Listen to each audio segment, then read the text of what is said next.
que todo cambia, aunque no todo avanza, unimos fuerzas de aquí en adelante en la 95.9 FM. Información y conversación con las voces que hacen el presente y las ideas que abren el futuro. Radio Universidad de Tarapacá y Mi Voz Chile presentan De aquí en adelante, lo que pasa y lo que viene, junto a Cristian Mena Argandoy.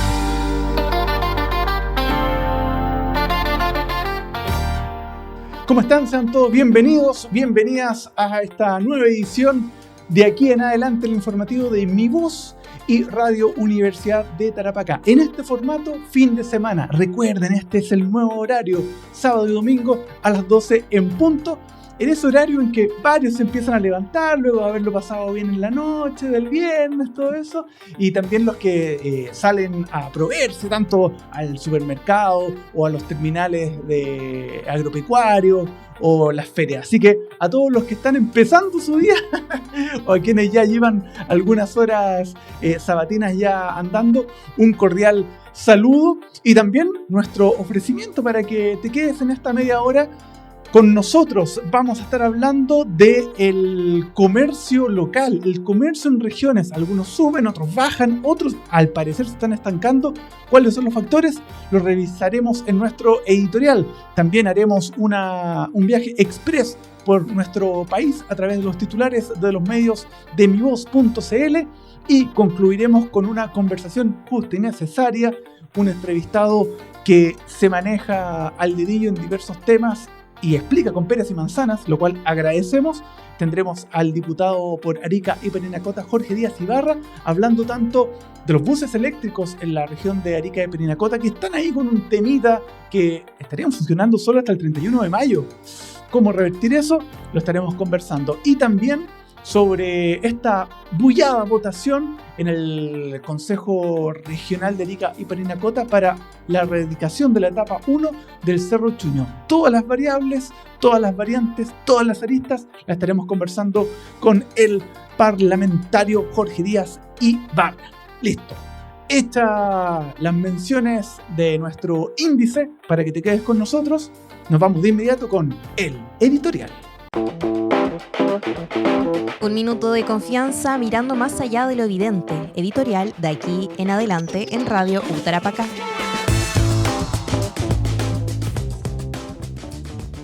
Bien, llegó la hora de poner punto de vista y vamos a hablar del comercio regional porque vitrinas y bolsillos empiezan a enfriarse al mismo tiempo. Una cosa es mirar una vitrina vacía, otra más compleja es mirar una ciudad desacelerándose. Y eso es lo que empieza a mostrar las cifras del comercio regional en nuestro país.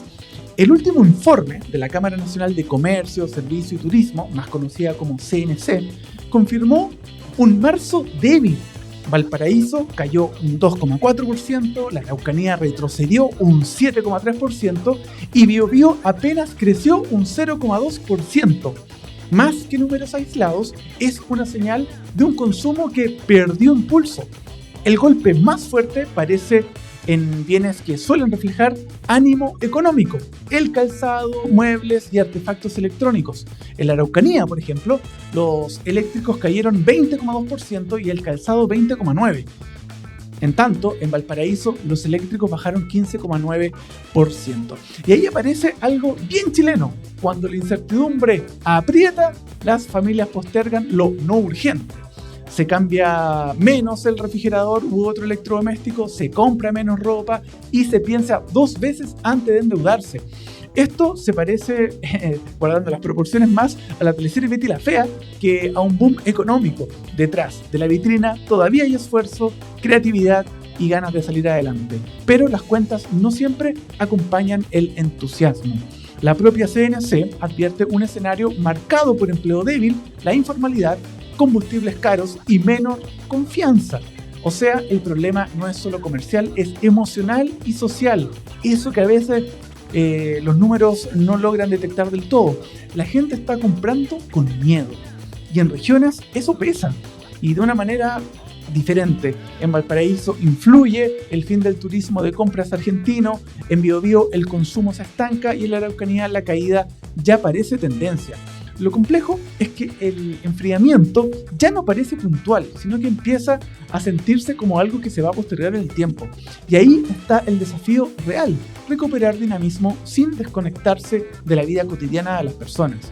Porque al final, la economía no se mide solo en indicadores, también se mide en algo mucho más simple, que es cuántas luces siguen encendidas en el comercio de cada uno de nuestros barrios. Bien, y luego de ese panorama regional del comercio, sobre todo detallista, ese que tiene mayor volumen, vamos ahora a seguir hablando de regiones, pero a través de esas noticias que muchas veces nos salen en los informativos de televisión o de cadenas radiales nacionales, esos que también vale la pena poner ojo y destacar. Vamos con los titulares de Mi Voz. Un scroll de noticias pero con sentido. Titulares de aquí en adelante en Radio Utarapacá. Comenzamos, como siempre, de norte a sur. Arica y Parinacota. Senador Vlado Mirosevic acusa recorte de 1.100 millones al hospital regional. El parlamentario denunció esta semana una disminución presupuestaria aplicada por el gobierno al hospital regional Dr. Juan Noé. Asegura el parlamentario que la medida afecta la capacidad operativa y prestaciones en medio de la alta demanda sanitaria de la región. Así que a poner ojo, ¿qué vamos a hacer? ¿FNDR también? Así como está pasando con la erradicación del Cerro Chuño. Mira, se lo vamos a preguntar también al diputado Jorge Díaz en un ratito más. Todos los detalles en elmorrocotudo.cl. Ahora nos movemos a Tarapacá porque en Iquique se busca crear la bandera chilena más grande del país con bloques tipo Lego. Sí, escuchaste bien, bandera con bloques tipo Lego. La iniciativa será impulsada en la ciudad con participación de vecinos y organizaciones. El proyecto utilizará piezas ensamblables para formar una estructura gigante, buscando transformarse en un hito turístico y comunitario. Mira, interesante, y esto surgió de la ciudadanía misma. Para ponerle ojo, todos los detalles en elvoyaldía.cl. Y cerramos este recorrido igual en el norte de Chile, que estuvo bastante noticioso en estos últimos 7 días, porque en Atacama la región suma 5º proyecto de baterías para almacenar energía renovable. La iniciativa fue aprobada en Atacama y considera sistemas de almacenamiento eléctrico para apoyar la estabilidad del suministro de esta zona. El proyecto busca aprovechar mejor la generación solar y evitar pérdidas de energía en horas peak. Sí, eso es muy importante porque el norte uno podría poner un panel solar gigante, pero ese no es el problema. El problema es contener esa energía que se capta del sol. Así que muy importante este 5º proyecto ya en la región de Atacama y que puede servir como modelo para el resto del país. Todos los detalles en elquehaydesierto.cl.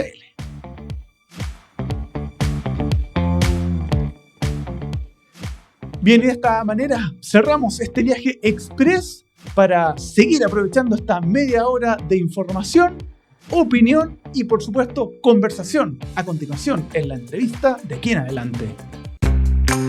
El futuro no se adivina, se conversa. Entrevista de aquí en adelante en Radio Utarapacá.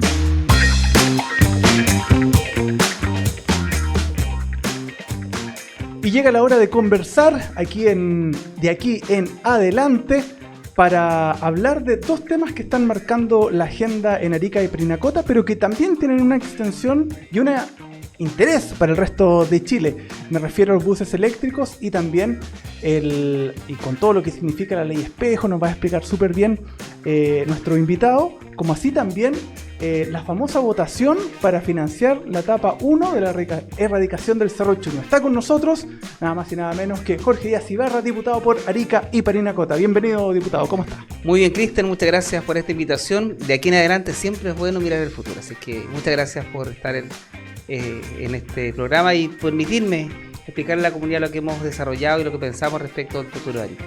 Comencemos por lo más contingente, que ha sido la votación para financiar justamente la primera parte de la erradicación del Cerro Chuño, que consta de casi 800 casas, que es como la parte que se edificó en su momento.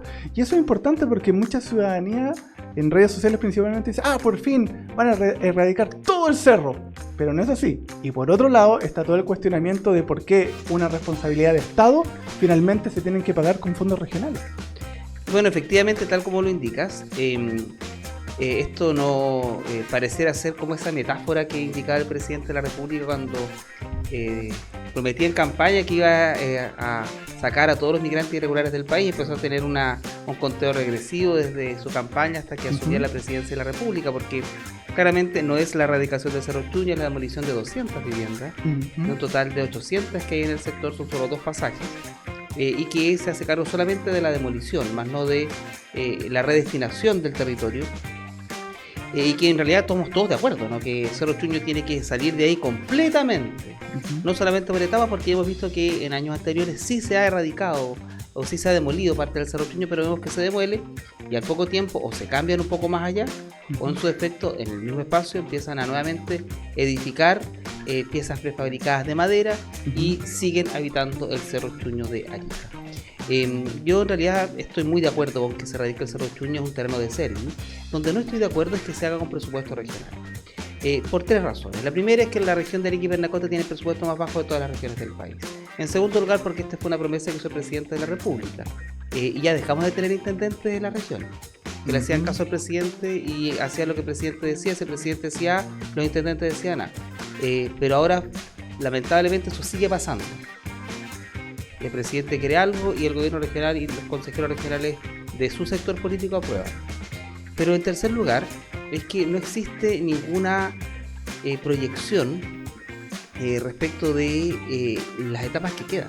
Porque quizás hubiera sido atractivo para la región de sabe que ya, entiendo que ustedes dicen que el Estado está en quiebra, entiendo que el ministro Quiroz, que es el ministro de Hacienda, ya ha dicho que de aquí al 30 de mayo se iba a acabar la plata, situaciones ambas que no son ciertas, pero como son 4 etapas, que el gobierno central comprometa como corresponde que comprometan, porque no es palabras que se las lleve el viento, porque esas palabras al día siguiente cambian de delegado y aquí no ha pasado nada, ¿no? Borrón y cuenta nueva, sino que tiene que reflejarse en el mismo proyecto, la misma ficha IDI que es como el root del proyecto, y ahí indicar el monto total, que son los 12.800 millones de pesos, y que de esos 12.800, 3.200 va a poner el gobierno regional y el resto del gobierno central, lo que no ocurre. Entonces nuevamente nos ponemos de rodillas frente al centralismo. Si el centralismo dice no puedo, bueno, entonces la región se la tendrá que arreglar, considerando que ya este gobierno le redujo el 3% del presupuesto al gobierno regional. Entonces claramente la situación no es la mejor. Tampoco se demostró, ¿no?, una capacidad distinta de negociación para que el Cerro Chuño se erradique completamente, y eso sí es un problema, ¿no? Porque pueden haber varias alternativas. La primera es que las personas que están en estos 2 pasajes que se van a demoler transiten hacia otro sector.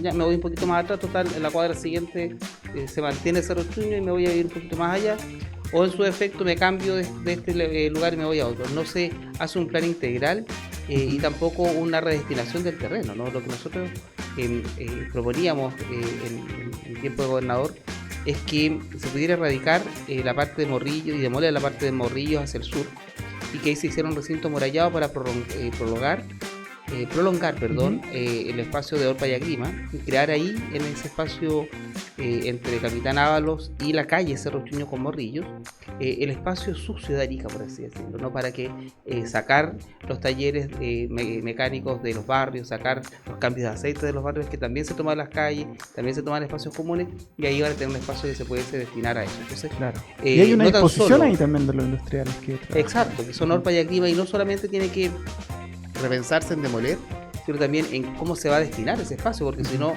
si está disponible, nuevamente va a pasar lo que ya hemos estado acostumbrados a que pase. Claro, que se vuelva ahí a activar personas que, claro, tienen una necesidad de vivienda y que hoy día no está resuelta, y que momentáneamente, por lo que se ha dicho, y no todos están de acuerdo, Villalbergue acogería 30 familias, que es súper poco para lo que va a suceder allí. O sea, lo que pasa es que el Estado no debería acoger a nadie. Porque no podemos pensar que una persona, porque está en una toma irregular, va a tener preferencia sobre otros ciudadanos que también pagan arriendo, que no tienen vivienda propia y que no se les da ningún tipo de beneficio. Entonces, claro, ellos además de haber gozado hartos años sin pagar arriendo, ahora se les va a reubicar en otro lugar gratuitamente a costa de los impuestos que todos pagamos, para que se les dé un espacio donde habitar. Eso me parece injusto con las cientos, con las miles de familias que esperan el comité de vivienda, o los que también están en espera de este subsidio de arriendo y que no les llega ningún beneficio del Estado y que son chilenos y que no son extranjeros. Claro, sin duda es una trama que va a seguir dando capítulos y que vamos a estar atentos aquí en el informativo y también a través del morrocotudo.cl. Diputado Jorge, lo quiero llevar también a otro tema que ha sido importante durante esta semana, como son los buses eléctricos subsidiados. En redes sociales empezó a masificarse que justamente los gremios estarían diciendo que van a poder trabajar hasta ahora, hasta el 31 de mayo, dadas las condiciones técnicas que faltarían y que han acusado que no han tenido ese respaldo. ¿Qué está sucediendo realmente allí? ¿Cómo una promesa y una iniciativa que fue aplaudida por todos tiene estas limitantes donde, no era algo que se iba a postergar en el tiempo, sino que depende tanto de factores como estos? Bueno, empecemos por orden, ¿no? Por ahí por el año 2023, nosotros como gobierno regional anunciamos nuestro compromiso con el cambio climático y con incorporar electromovilidad en Arica. Porque en el gobierno presidencial anterior, me refiero al gobierno del presidente Piñera, se comprometió que completamente Arica iba a cambiar la flota de taxis eléctricos, o sea, a micros eléctricos. Sí. Lo que no pasó porque los gremios también locales se opusieron y el gobierno dejó de tener recursos para eso. ¿Y por qué se opusieron? Porque se iba a instalar una nueva empresa a cargo de todos, iba a sacar a los dueños de taxibuses que tienen muchas veces una micro o dos micros que son sus fuentes de trabajo, y lo iba a mandar para la casa, lo iba a jubilar. Y ahí iniciamos un trabajo para que se chatarrizaran las micros antiguas a petróleo por micros eléctricas nuevas con wifi, aire acondicionado y una serie de condiciones de accesibilidad universal y otros factores más que eran muy buenos para ellos. Muy bonitas las micros verdes estas que pasan. Verde casi amarilla. Verde limón. Verde limón, exacto. Y ahí tuvimos un segundo problema, porque queríamos también dar una respuesta a los vecinos del sector Punta Norte, que era un sector nuevo, una población nueva, pero que no tenía locomoción colectiva. Entonces esto venía también a dar respuesta a ese sector. Y ahí ellos nos plantearon que, claro, en el primer periodo las micros costaban aproximadamente 140 millones de pesos. De los 140 millones de pesos el gobierno regional ponía como 120 millones, ellos ponían 20 millones solamente, pero tenían que instalar una electrolinera que es para cargar las micros eléctricas. Para eso era muy complejo porque hay que tener una línea de media tensión, tiene que tener una gran capacidad de voltaje. Ellos hicieron esa inversión. Pero a esto se le denomina tramos de excursión. ¿Qué significa eso? Que están fuera de la ruta que ellos tenían habitualmente. Y le pusimos una nueva condición de que si porque era un aporte grande, ¿no? Si tú consideras que de 140 millones, 120 millones ponía el gobierno regional, era mucha plata. Que además tuviera la capacidad de no solamente ir a espacios nuevos, donde antes no había recorrido de micros, que es la línea E1, sino que además tuviera la capacidad de pasar en su trayecto por distintos lugares que son importantes. Por ejemplo, supermercados, lugares de abastecimiento de alimentos y también el hospital. Por eso que llegan al centro de Arica y llegan al hospital regional. Pero esta operación era más cara que el pasaje. Porque tú comprenderás que la micro recorría todo Arica, es la única micro que recorre todo Arica. Claro, de punta a cabo. Y ahí ellos nos indicaban que querían este subsidio adicional para que el pasajero no hubiera afectado el valor del pasaje. Arica es una de las pocas regiones del país que no lo tiene. Consecuente con lo anterior, se proyectó eso, se trabajó en que se incorporaran una cosa muy técnica que se denomina glosas presupuestarias para que se pudiera gastar en aquello. Pero hasta ahora no han recibido respuesta del gobierno regional. Entonces dicen, no podemos seguir operando así porque no tenemos recursos para hacerlo. No es que falte nada técnico, no es que las micros hayan fallado, no es que no tengan una electrolinera, no es que no puedan operar, sino que el costo de la operación es más elevado. Y además tenían una condición que a mí me gustaba mucho, que en paralelo a este trabajo, producto de la pandemia, muchos conductores por licencia profesional se fueron de Arica, se fueron a trabajar a las mineras y otros lugares que les pagaban más. y las micros empezaron a escasear con conductores. En estricto rigor había poca micro. Cuando uno salía a la calle no había micro. Y le pasó y toda Arica se pudo dar cuenta de aquello. Pero hicimos un programa con Sense, tan bullado Sense ahora a propósito de la ley de reconstrucción, que pretenden reducir las capacidades de las OTEC, que son los organismos técnicos de capacitación, que a nosotros nos sirvió mucho porque capacitamos a mujeres. Sí, 18 trabajadoras, sí, sí, para que tengan licencia. Y jefas de hogar. Entonces tenían esa característica en el programa que financiamos en paralelo con el Sense. Entonces después llegaron las micros, las conductoras estaban completamente capacitadas, con licencia de conducir en mano, fueron contratadas y empezaron a operar las micros eléctricas. Entonces fue todo un trabajo, fue toda una planificación que se pensó para que esto sucediera así y que Arica por fin viera modernidad en el transporte pasajero. Pero ahora tienen este problema y más bien vemos a un gobernador regional y a un consejo regional que está preocupado de financiarle cosas a Santiago y no preocuparse del transporte público en Arica. Ahí estaría fallando entonces el uso del Fondo de Apoyo Regional, el FAR, o como se conoce los recursos, la llamada Ley Espejo. Exacto, la Ley Espejo del Transantiago. Eso. Exactamente. 12.000 millones de pesos recibió en el presupuesto de este año el gobierno regional para este tipo de materias, que deben ser destinadas a fortalecer el transporte público. Y no lo está haciendo. Entonces probablemente estés reduciendo parte de ese recurso para traspasarlo a Servi en obligaciones que les corresponden al gobierno central, para demoler 2 pasajes del Cerro Chuño por 3.200 millones de pesos, haciendo que las personas tengan que pagar un mayor monto del pasaje si es que no se subsidian estas micros. Claro, pero si hay un movimiento de esos como presupuesto, se estaría ahí incurriendo como un incumplimiento. Y eso de la lo ley. Vamos a fiscalizar.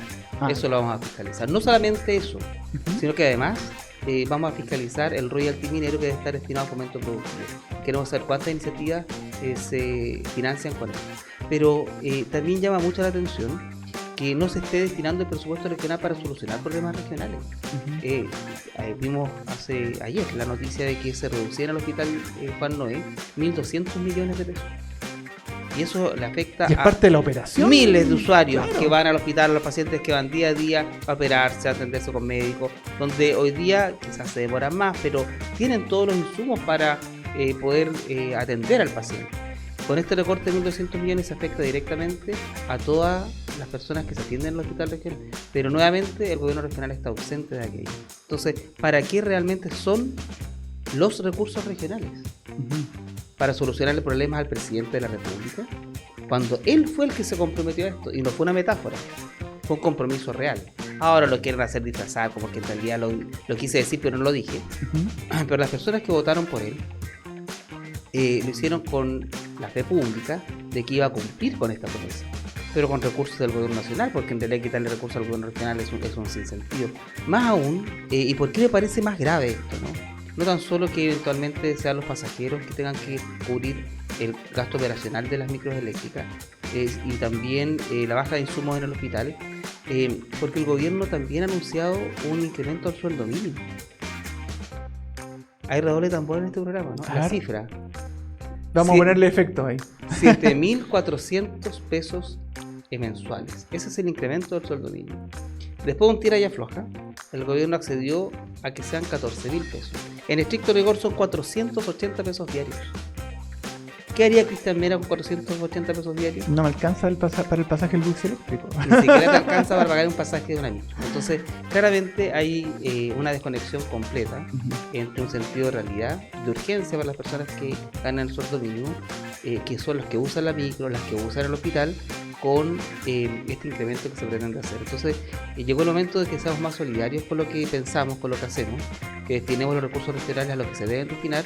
Nadie dice que no se destinen recursos para financiar la demolición de Cerro Chuño, pero que sean recursos del gobierno nacional. Claro, son sectoriales, porque ya lo decía usted, tiene que ver Servio, ahí juega un rol importante vivienda y urbanismo. Y solo como dato, nacionales. El Ministerio de Vivienda y Urbanismo en la región tiene el doble del presupuesto de lo que tiene el gobierno regional. Wow. El doble.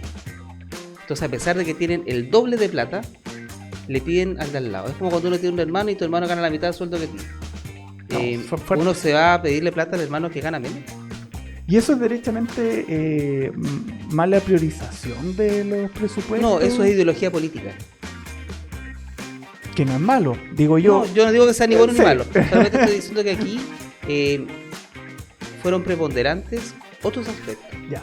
Porque lo que, Hay una mirada de a lo que país está diferente. llamado un gobernador regional y un gobernador regional y un consejo regional es a defender a la región de Arica y Parinacota, no a ponerse de rodillas frente al centralismo.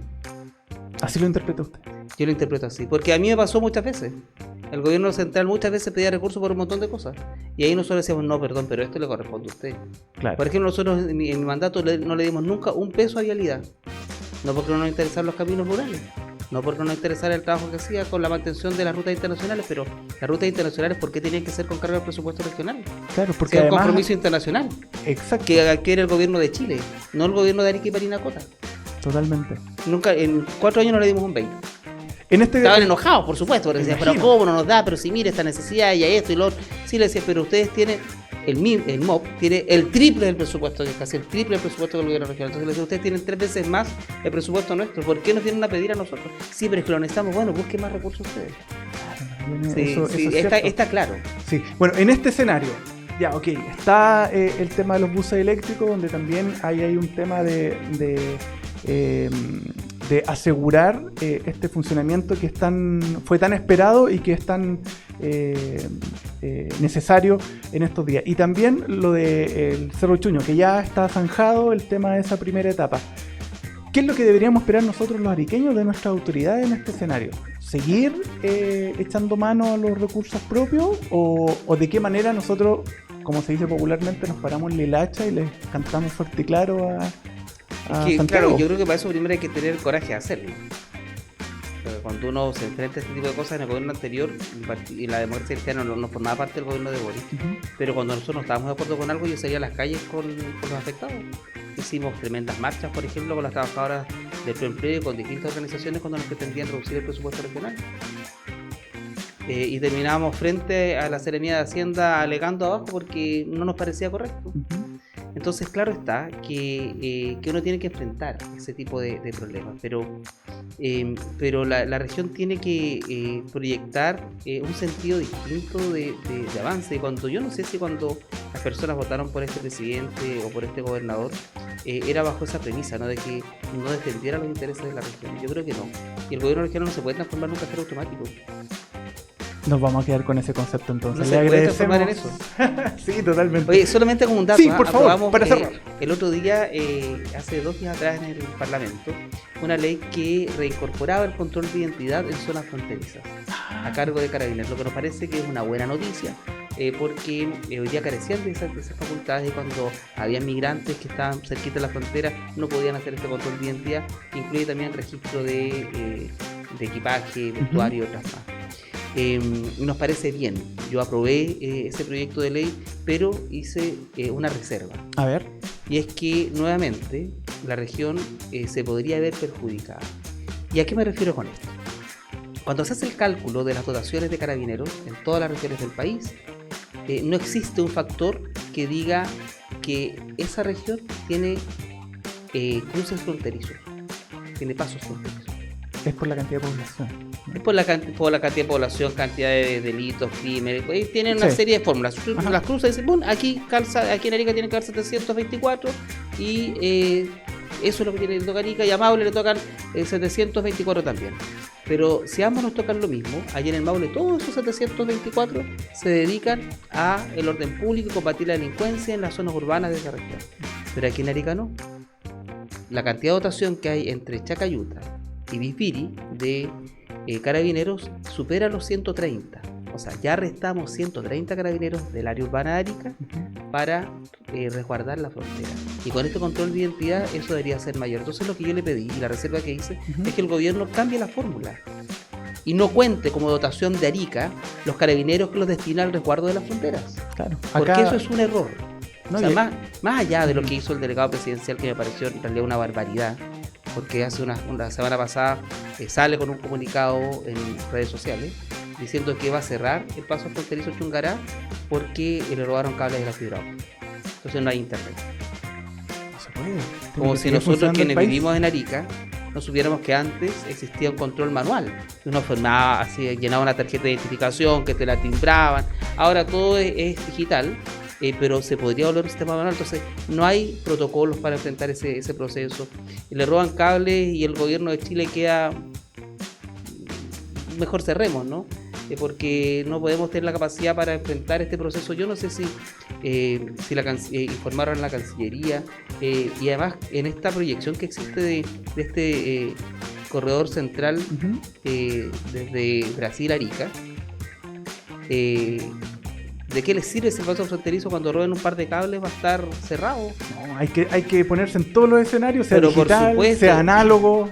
Da lo mismo y no podemos tener esa debilidad porque además son tratados internacionales que Chile debe cumplir. Entonces la respuesta no puede ser, entonces lo cerramos nomás porque no hay cómo atender a nadie. Entonces, bueno, hay que cerrarlo.